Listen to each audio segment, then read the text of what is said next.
Hello, baby. What is that? What is that?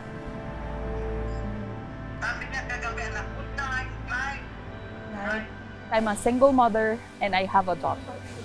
I can save more for the child here in Hong Kong rather than in the Philippines.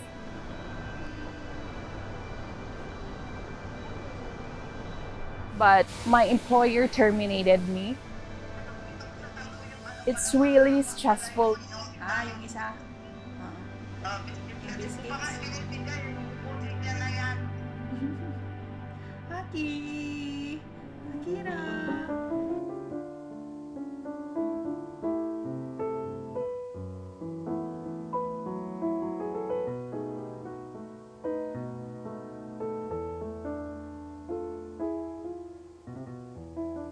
At the onset, you consider migrant workers as like an ordinary Hong Kong worker. But that, deeper look into it as you go along, it turns out no, because there are policies like the 2-week rule that are imposed on them.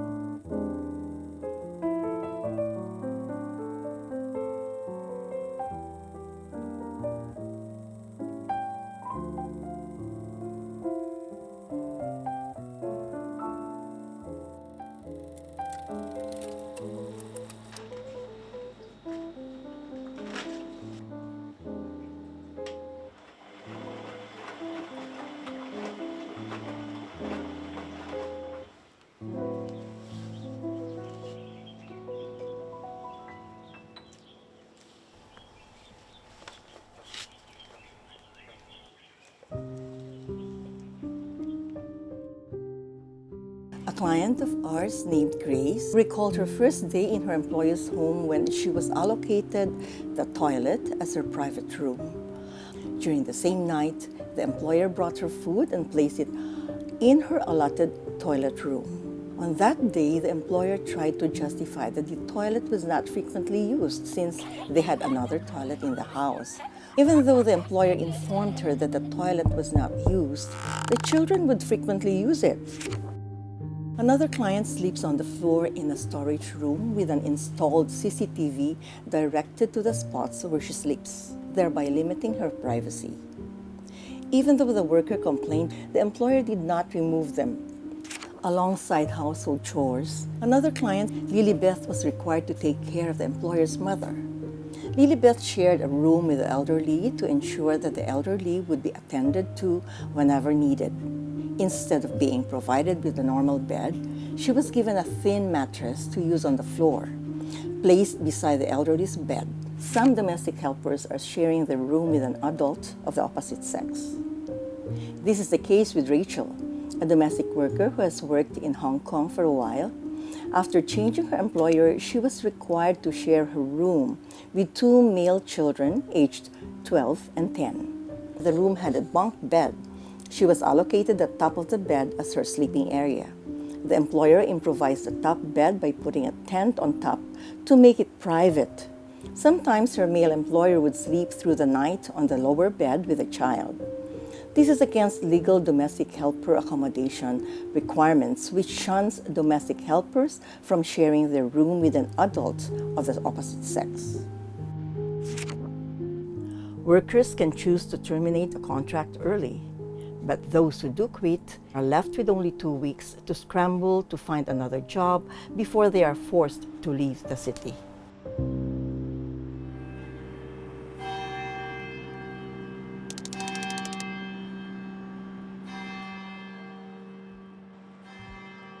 When you are terminated, you also lost your home. I went here, a mission for migrant workers, and asked for accommodation because they're like a sister company with the Bethune House. The mission for migrant workers also help us. They are very, very big help to the Filipinos here in Hong Kong. When the employer told you to pack your things, you should pack your things and then go down.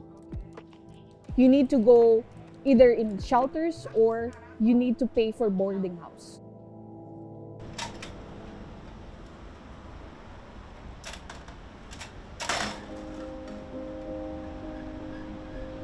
The mission for migrant workers, for example, when they helped establish this, they have known around 35 to 50 women who were terminated and staying underneath staircase, outside churches, at the beach, with all their belongings. You can just imagine if it's winter time or it's rainy season.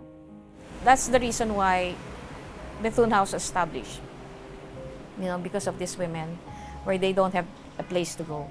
And they're one of the poorest of the poor in Hong Kong. Because they don't have families in Hong Kong, they lost their job, they're not allowed to work by the immigration department while cases are ongoing. They have to rely on charities like the Bethune House. So without shelters, we are just one of the many shelters in Hong Kong. And so it's not enough because every day many migrant workers, not just from the Philippines, but also Indonesia, Sri Lanka, Thailand, who are being terminated every day. Some without reasons, some were physically assaulted, some were sexually harassed, or because of health-related reasons.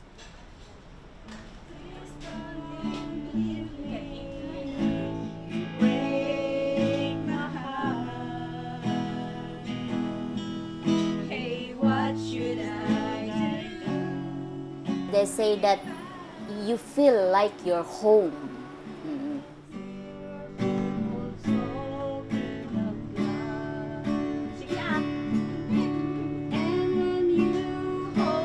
Bethune House is good for all migrants. Yes, it's very good. Thank you.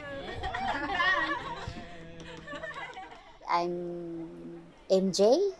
Just they call me MJ.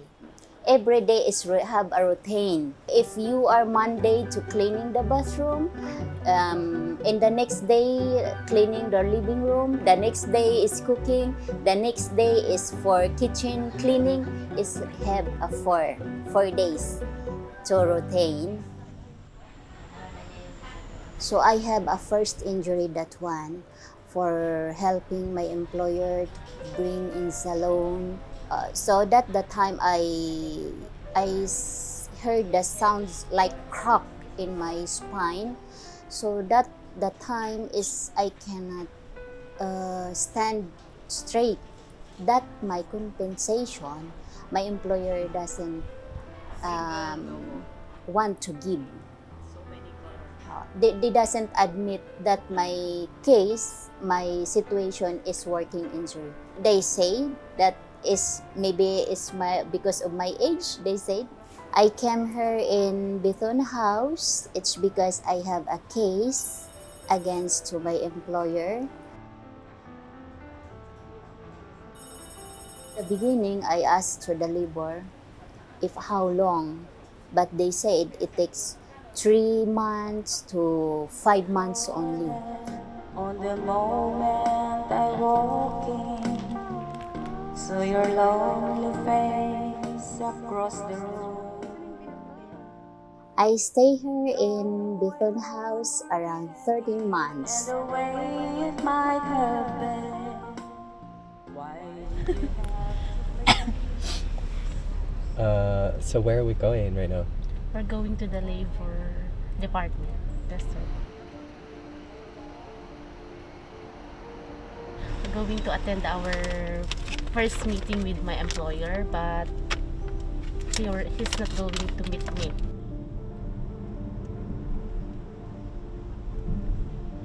I gave her a 1 month notice, and then after 4 days, I was terminated by my employer. The worst part, she didn't give my salary claims. She treated me like not a human. Just like always shouting, always mad at me. 請到4號櫃台 Ticket number 21. Please go to counter number 4.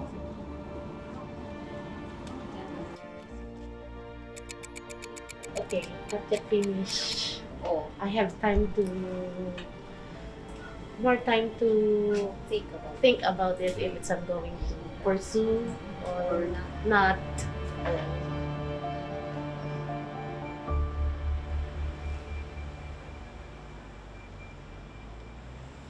I feel sad, of course, because I went here to work for my family.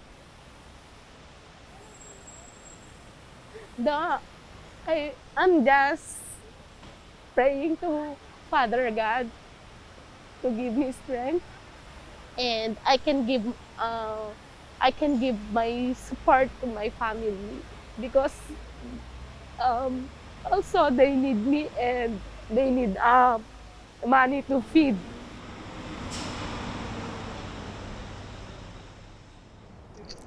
Hello, good morning. Good morning, ma'am. I'm Mary Jo Cordova, 31 years old. So how long you worked with them? Only about 4 months. So where are you going now? I'm going to Amazon Employment Okay. Agency.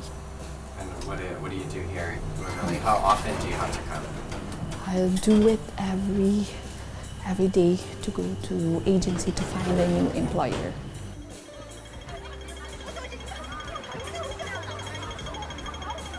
The next street, there's like a market. There, we buy there the chocolate for my daughter. Where is it? It's up here. The first generation, the second, and the third generation. I came here to Hong Kong to work for my family.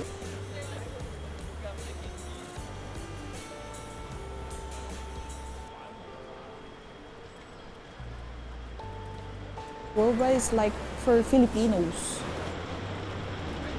There are lots of Filipino products here, sir. Like the food, the toiletries, you can buy it here. So this is for Filipinas.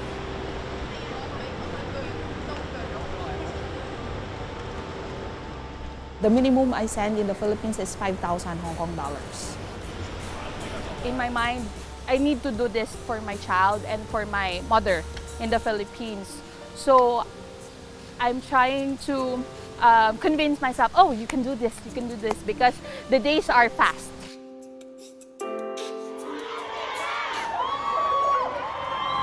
The situation of the migrant domestic workers in Hong Kong is, I would say, slave-like, and it is vulnerable to abuse and vulnerable to exploitation. They think when they are treating their foreign domestic workers much lower than or worse than when they treat their pets. It's sad that some people think it's acceptable to treat your domestic workers badly. So we call on the government to take some concrete steps to repeal the anti-migrant policies like the mandatory live-in and the 2-week rule, and to ensure that adequate protection and better working condition is given to migrant domestic workers.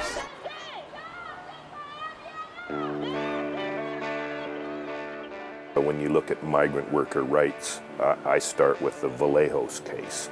That was a challenge by a number of migrant workers wanting to get permanent residence. The overall context is they're put in a different category from other workers.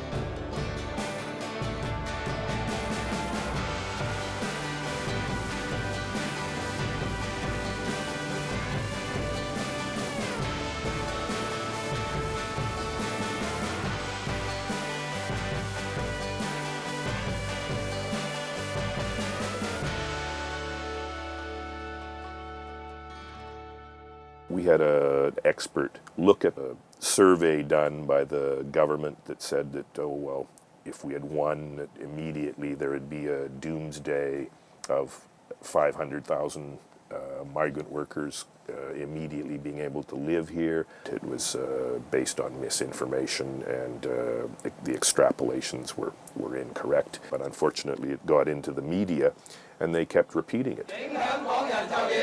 But if all of a sudden 300,000 people plus their family, we're talking about over 1 million people. That would become a nightmare of Hong Kong. We won at first instance, so we were quite hopeful. We are thankful for comments that affirm the rule of law, the common law approach to interpretation. 2013 when we eventually lost in the Court of Final Appeal. We will continue to struggle both inside and outside the court with our colleagues so that we no longer teach our children that there's such a thing as a second-class citizen. That still infects how migrant workers are looked at. They just want to be treated like other jobs.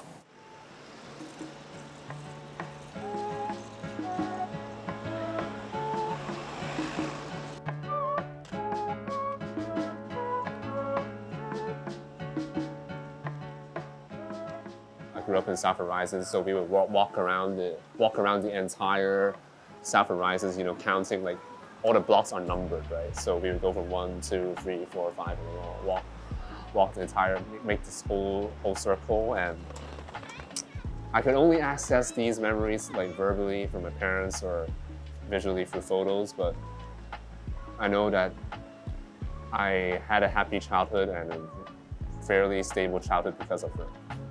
My parents weren't raised by Nelia, so to them there's a contractual relationship, right? But for me, it's way more than that. It goes beyond. It's personal.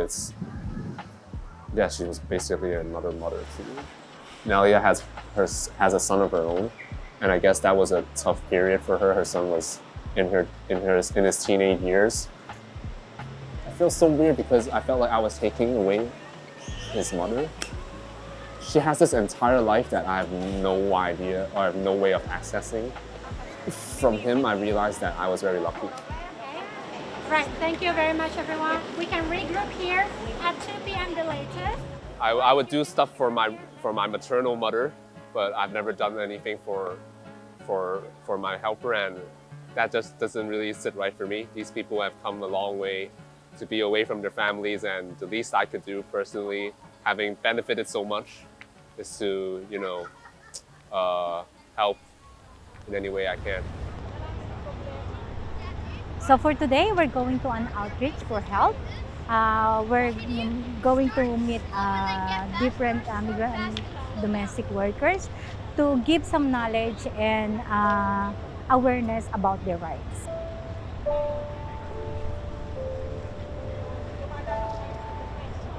Through help, I'm helping more people. There are more migrant domestic workers suffering from anxiety and depression. When I was working here in Hong Kong, I have no knowledge about our rights. That's how I become more eager to learn and to do an outreach and tell to my fellow migrant domestic workers about their rights.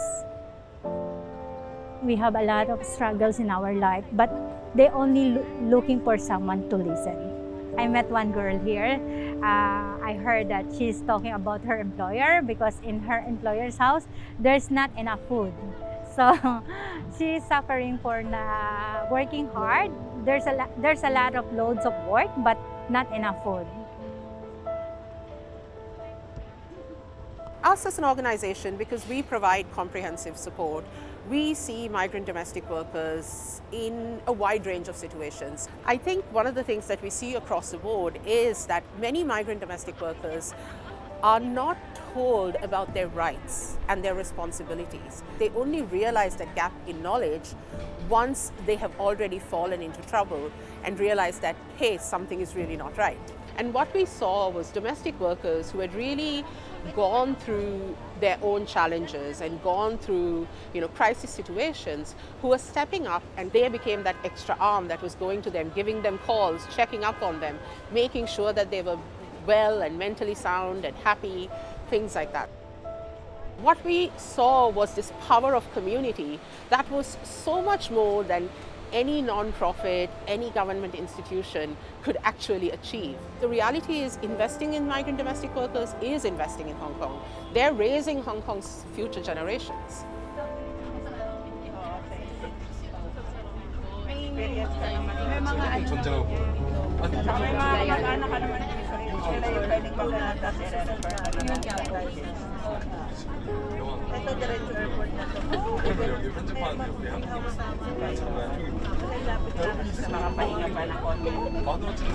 Nervous, excited, mixed emotions.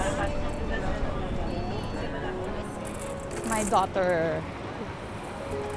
But not today, tomorrow, because I have a connecting flight.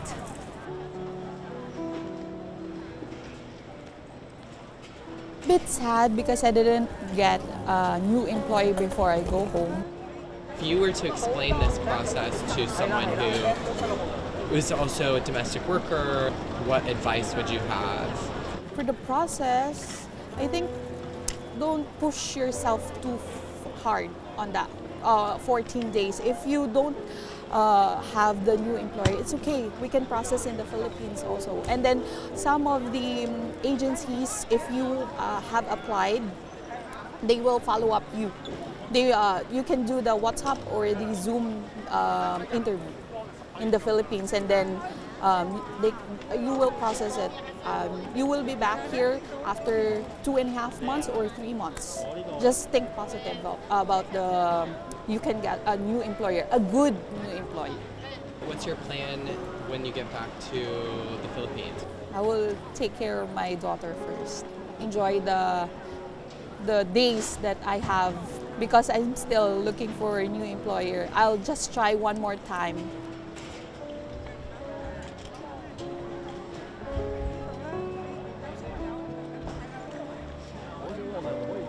So maybe Hong Kong is not for me.